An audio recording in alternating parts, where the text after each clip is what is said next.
Welcome back.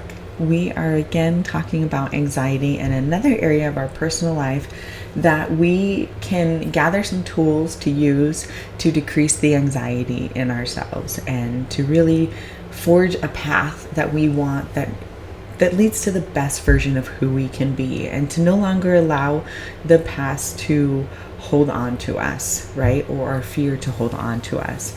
And so this is going to be with our body and breath connection.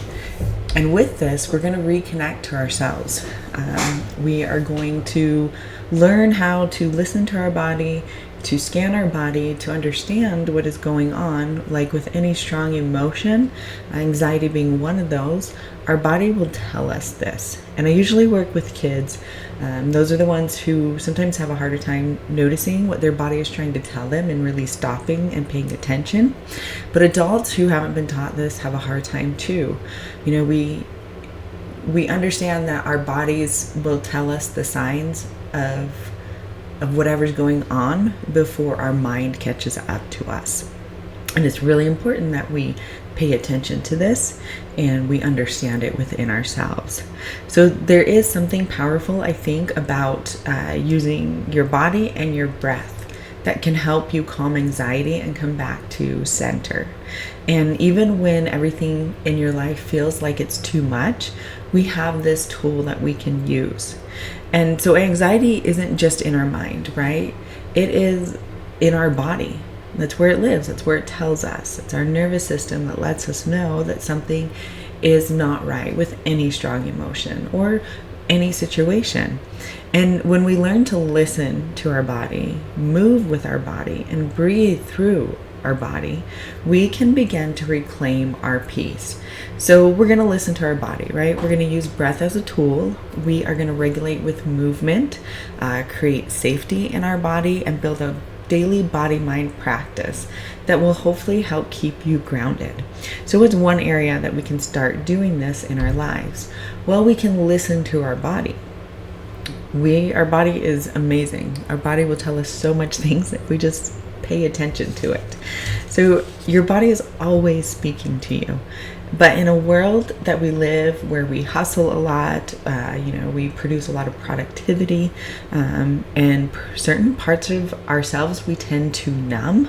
We are taught to sometimes override this and to not pay attention to the emotions we have. And so anxiety will often show up physically in our bodies before, again, we consciously notice it. And again, this is with any strong emotion, any emotion really.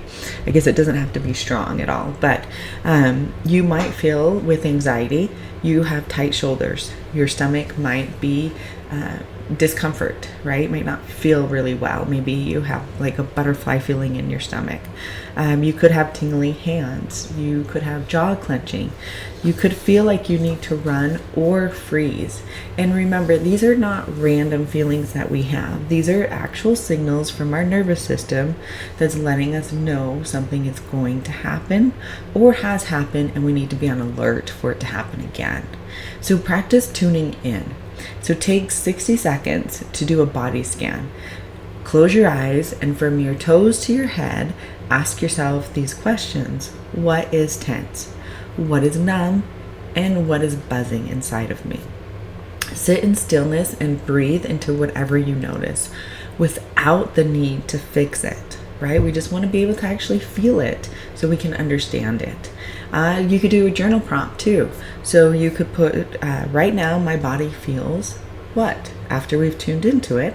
And you can go body part by body part. Like not every section of your body might feel anxiety, but if you have 3 areas, then my body feels like my jaw is clenched, right? Or my body feels like my hands are tingling. So awareness is going to be the first step to you regulating this anxiety within you. And so what's another area that we can reconnect to ourselves? Well, we can understand that breathing is a tool we can use, and movement for regulation. So when anxiety takes over, breath is often the first thing to go. We hold it, we breathe shallow, but breath is going to be the remote control to our nervous system. That's what's going to help to bring our nervous system down in the situations where we have high anxiety. So what are some breathing tools that you can use? Well, box breathing, which is 4 seconds of an inhale, 4 hold. So think of it as a box, right? 4 seconds where we're inhaling, 4 hold, 4 exhale, 4 hold. And then you can continue that. And you can even picture a box if that helps you as well. You can do the 4-7-8 breath. So you inhale for 4, you hold for 7, and you breathe out for 8.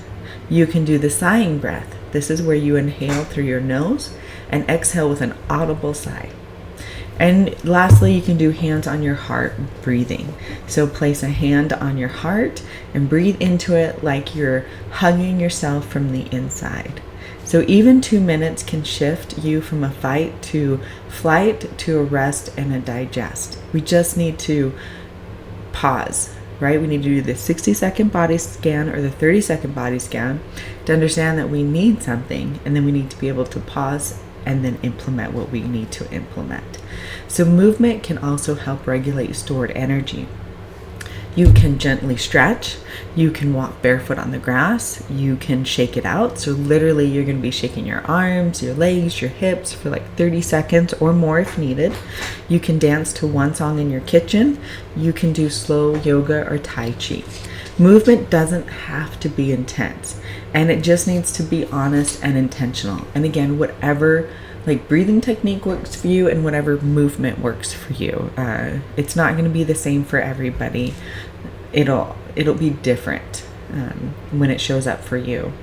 So what's another area that we could use this to reconnect to ourselves?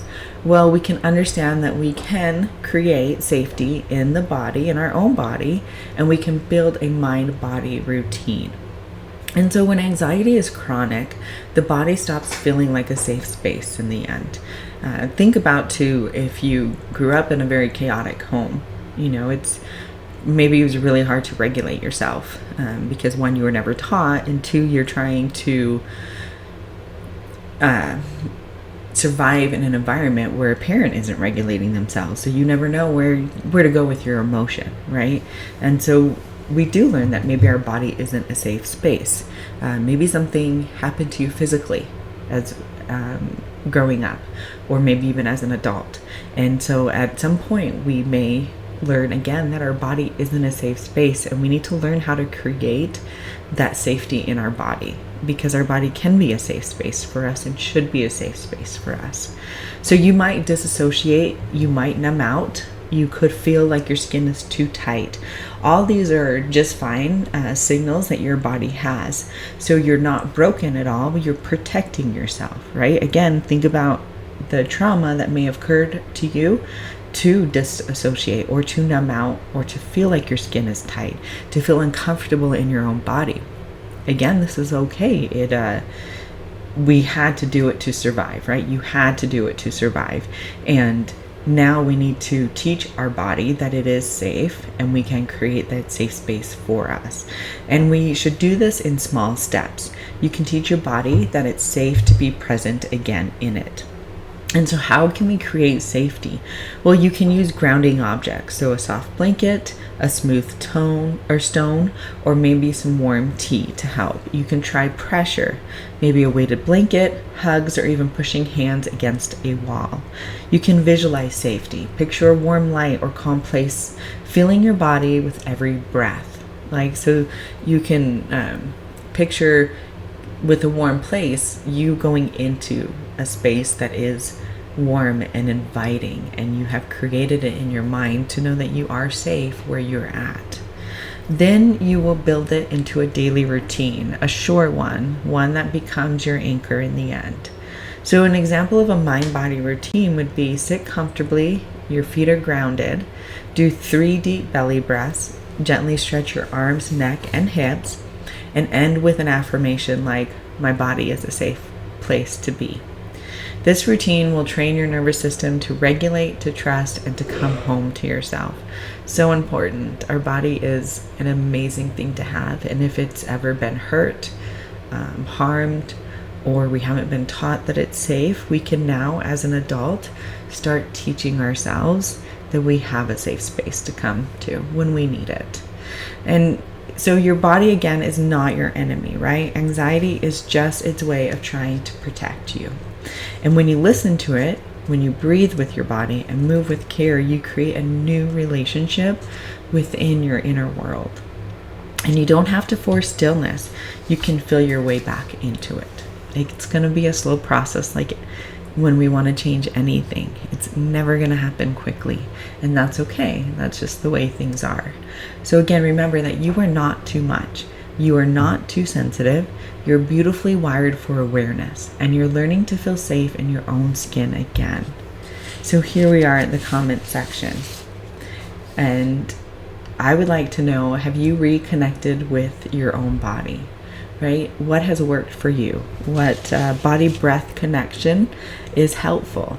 And what maybe wasn't helpful? Drop a comment below and share with others so that they may maybe pick up a new tool that they didn't know was out there. So let's get the conversation started. And so another thing before we end this video is I have created a journal, the content that I had done on self-love, discovery, and discipline. And self-love reminds us that we're worthy, not someday, but now. Self-discovery invites us to listen to our own voice, to reconnect with who we really are beneath the noise of it all. And self-discipline, well, that's the quiet commitment to keep showing up for ourselves even when it's hard. So the journal that was created is your space. It's not about being perfect. It's about presence. It's about tuning in, being honest, and holding space for your healing, your growth, and your truth. So take a breath, grab a pen, and let's begin that journey together.